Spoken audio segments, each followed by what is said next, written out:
नमस्कार, स्वागत है आपका हमारे यूट्यूब चैनल में। और बड़ों को मेरा प्रणाम, छोटों को प्यार। और मैं हूँ उत्तराखंड की रहने वाली सुशीला गौड़ लेंचड़ोन की। और हमारा गांव पड़ता है सिसलडी, मरगांव। और बाज़ार हमारा है लेंचड़ोन। और है हमारा मेन बाज़ार लेंचड़ोन में है। और मैं उत्तराखंड की सुंदर सुंदर से पहाड़ों की रहने वाली सुशीला गौड़। और अपने पहाड़ों से सभी को तो लगाव है ही, हमें भी है। और जहाँ हमने जन्म लिया, जहाँ हमारे माँ बाप ने हमें जन्म दिया, उस देश उत्तराखंड के उस जन्मभूमि के रहने वाले हैं हम।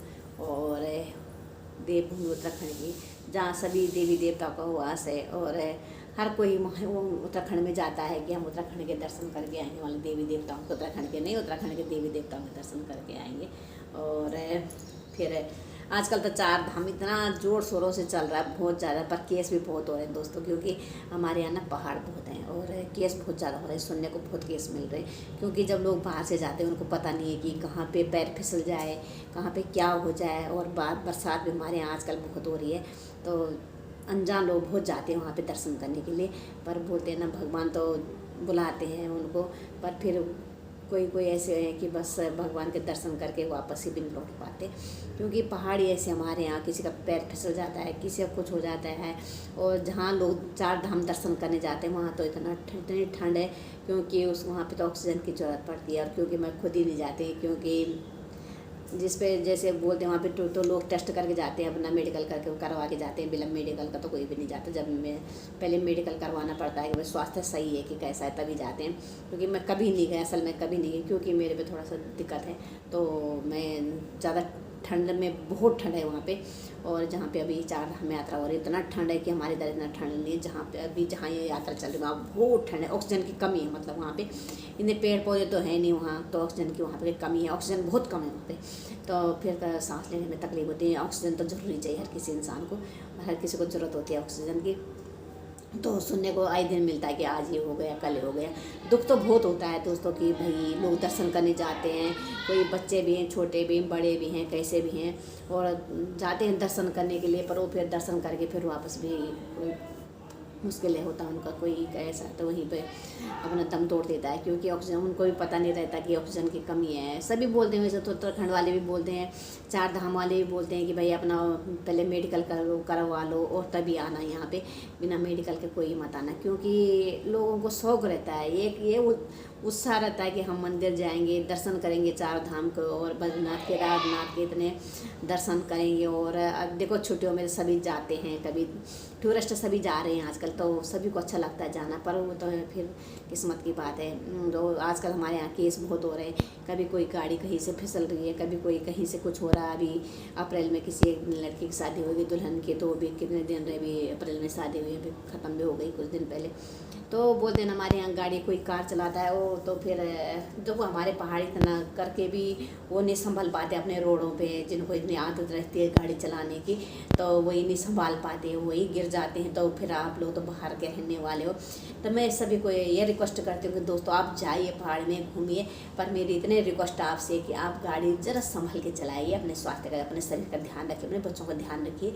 क्योंकि हमारे पहाड़ों में रास्ते बहुत ख़राब है, अच्छे नहीं है। और देखो पहाड़ी लोग जब इतने मतलब परफेक्ट होते हैं गाड़ी चलाने में, वही कभी कभी फिसल जाते हैं और गिर जाते हैं। तो फिर आप लोग तो बाहर के रहने वाले हैं ना, इसलिए मैं आपको बोल रही हूँ कि आप जाइए, दर्शन करिए, और अपनी अपनी गाड़ियों में जाओगे तो अच्छे से गाड़ी चलाइए और संभल के चलाइए। क्योंकि हमारे यहाँ रोड भी बहुत छोटी होती है, और आजकल तो देखो धंस जाती है रोडें, ऊपर से पहाड़ भी टूट जाते हैं और धंसती हुई रोडें। तो मुझे तो पता है ना कि क्या क्या होता है, कि मैं पहाड़ के रहने वाली हूँ।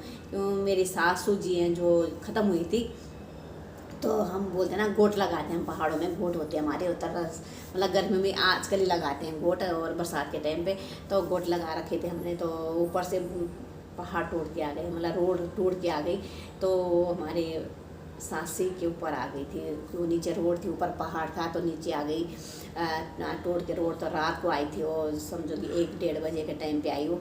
तो मेरी सास को भाग के ले गई थी, और बहुत जने गए थे उस दिन। तो मेरी सास भी गई, मेरी सास के साथ बहुत सारे लोग गए थे बह के। और जब ऊपर से पहाड़ टूटा तो कौन देख रहा था, बोलते ना रवाड़ बोलते हैं, तो उसके नीचे आ गई सास।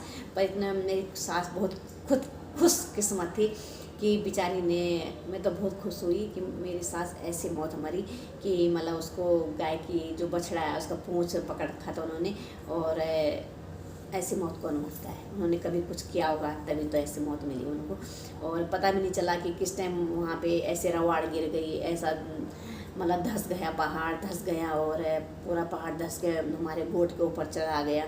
हमारी जितनी गाय बच्ची थी सारे उसके नीचे दब गई, और हमारे सास भी वहाँ उसके नीचे दब गई थी। पर थोड़ा सा ये कि वो जब पानी रवाड़ आई तो पानी बहुत था, तो थोड़ा सा किनारे पे लग गई थी हमारे सास, और बछड़े की पूँछ पकड़ रखा। छोटी सी बच्चियाँ थी हमारी, मतलब उसी टाइम पैदा हो रखी थी, वो बच्चिया की पूँछ पकड़ के हमारे सास ने अपने दम तोड़े थे। तो मेरे को वो दिन याद है और टाइम याद है, इसलिए मैं सभी को अच्छी मतलब बातें बताती हूँ कि आप लोग दोस्तों, हमारे पहाड़ में ऐसा ऐसे रोड है कि आप थोड़ा संभल के चलिए, क्योंकि बोल तो रही मैं, जब हमें को इतना ज्ञान नहीं है तो फिर तो आप लोग शहर में रहने वाले हो ना, तो फिर थोड़ा सा आप अपना ध्यान रखिए, थोड़ा सा नहीं ज़्यादा सा ध्यान रखिए आप लोग अपना, क्योंकि एंजॉय करिए, जाइए सब जगह जाइए, घूमिए, बच्चों को भी ले जाइए, घूमिए, पर देखो पहले अपना स्वास्थ्य का ध्यान रखिए, अपना शरीर का ध्यान रखिए, अपने परिवार का ध्यान रखिए, है ना।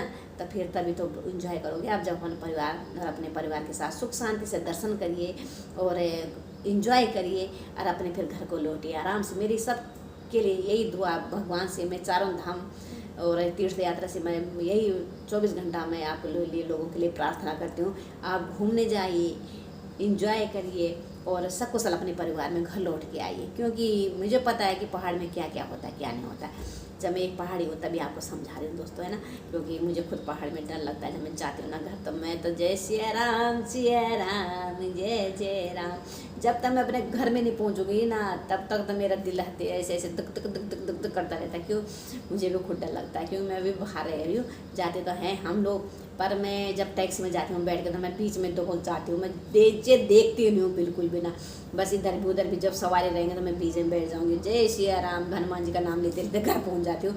डर भी लगता है, जैसे नीचे पहाड़ दिखते हैं ना नीचे का, तो मेरा सिर घूमता है एकदम और अब चक्कर आने लग जाते हैं। तो हम उस साइड देखते हैं, क्यों बहुत बहुत बहुत पहाड़ है हमारे, इतने पहाड़ हैं हमारे यहाँ कि अब नीचे देखोगे तो आपको खुद ब खुद ऐसा चक्कर आने लग जाएगा। आदमी क्या, वहाँ कुछ भी नहीं मिलेगा अगर गाड़ी गिर गई ना, जिससे को भी कभी भगवान करे ऐसा हो, अभी कहीं बाई चांस गिर जाते हैं तो वहाँ तो इंसान का टुकड़ा के चिथड़े भी नहीं मिलने गए। ये जो हमारे इधर का ऐसा पहाड़ है दोस्तों, ऐसी ज़िंदगी जी रहे, देख लो हमारे पहाड़ में सारे के सारे, तो क्या करें। तो देखो अपना पहाड़ तो अपना ही है, तो चलना ही पड़ता है। आप क्या हो, जब किस्मत में जो लिखा हो उसमें तो होना ही है।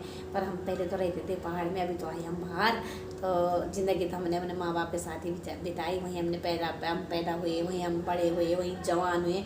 अब बूढ़े जा रहे हैं, हम बाहर आ गए हम, और धीरे धीरे हम भी अब उसी उम्र पे आ रहे जिस उम्र में हमारे माँ बाप थे। और फिर यही होता है ना, हमारे पड़ोस में बहुत आवाज़ आती है, यहाँ पे इतनी आवाज़ आती है, वीडियो बनाने को मेरे को मुश्किल हो जाती है ना। शोर मचता हमारे यहाँ सामने पड़ोस में कि बस इतना आप देखे रहे, आप सुनते रहोगे आवाज़ की, कितनी जोर से आवाज़ आती है, और शांति नहीं रहती बिल्कुल भी। क्या करें, अब कुछ कह नहीं सकते किसी के लिए, अपने अपने घर में सभी शोर मचा रहे, कोई बात नहीं। पर मुझे थोड़ा सा दिक्कत हो जाती है वीडियो बनाने में, क्योंकि मैं आज बरामदे में वीडियो बना रही हूँ, इसमें मैं अंदर बनाती हूँ, ऊपर भी बनाती हूँ। आज मैंने सोचा बरामदे में और सीढ़ी में बनाती हूँ बैठ के, क्योंकि गर्मी तो लग रही है, बहुत गर्मी लग रही है यहाँ पे। और काफ़ी टाइम अभी गर्मी में वीडियो बनाने का दिल भी नहीं कर रहा, पसीना पसीना हो जाता बाहर, और पर फिर भी क्या करें, बनानी पड़ती है वीडियो, और कहीं जाने का दिल भी नहीं करता। और सब मेहमान चले गए मेरे, और कल मेरे एक और मेहमान आने वाले, मैंने बताया ना कोई पेपर देने आ रहे हैं, तो फिर कल भी मेहमान ही है वो मेरे, तो फिर उनकी आदत खातिर करनी पड़ेगी। फिर कल भी मेरे को वीडियो बनाने का मुझे लग रहा है टाइम मिलेगा कि नहीं मिलेगा। आज फ़ोन करती हूँ उनको कब आएँगे, किस टाइम आएँगे, क्योंकि उन्होंने मेरा घर देख नहीं रखा, अनजान व्यक्ति है मेरे लिए वो। ऊपर जब भाई ने भतीजे ने फ़ोन किया कि मेरा दोस्त है, उनकी लड़की का पेपर है, तो बुआ आपके घर रह सकते। मैंने कहा यार कैसी बात कर दी आपने, मैंने कभी किसी को मना ही नहीं किया। तो फिर तो दोस्त हो चाहे कोई भी हो, किस प्यार होना चाहिए इंसान के अंदर यार। एक रात रहेंगे, 2 रात रहेंगे, जो भी खाएगा, मैं कहती हूँ अपनी किस्मत का खाएगा, मेरा कुछ नहीं है, जो भी आता है अपनी किस्मत का खाता है, अपनी किस्मत का रहता है। उनकी किस्मत में मेरे यहाँ आना है, मेरे हाथ की रोटी खाना है, तो फिर आइए एंजॉय करिए। मैं तो कहती हूँ आओ और एंजॉय करो। मैंने कहा पूछने की ज़रूरत क्या है, अरे बुआ पूछना पड़ता है। मैंने कहा नहीं नहीं, आप बोलिए कि बुआ मेरा दोस्त आ रहा है, मेरे दोस्त की लड़की आ रही है, कोई भी आ रहा है, तो आप रखिए आराम से उसको। तो उनको पता ही है, जब मेरे यहाँ बहुत सारे लोग आते हैं, कभी कोई भर्ती होने के लिए आता है, कभी कोई किसी चीज़ के लिए आता है। मैंने मना ही नहीं करती कभी भी। देखो हम नमक रोटी खाएंगे, तो मैंने बताया नहीं आप वो भी नमक रोटी खाएंगे। तो अब आज तक हो गई 5 तारीख और कल है 6 तारीख। अरे यार उत्तराखंड में मुझे लग रहा है मोदी सरकार भी जीत गई। कल मैंने वीडियो डाली थी। वैसे तो खैर मेरे लिए तो सारे बराबर है, चाहे कांग्रेस हो, चाहे आम आदमी पार्टी हो, चाहे कोई भी हो कोई भी पार्टी हो, मुझे किसी से कोई लेना देना नहीं है। दोस्तों सही बात बताऊँ, मैं किसी राजनेता से नहीं हूँ, ना मैं राजनीति करना चाहती हूँ, बिल्कुल भी मुझे पसंद ही नहीं है।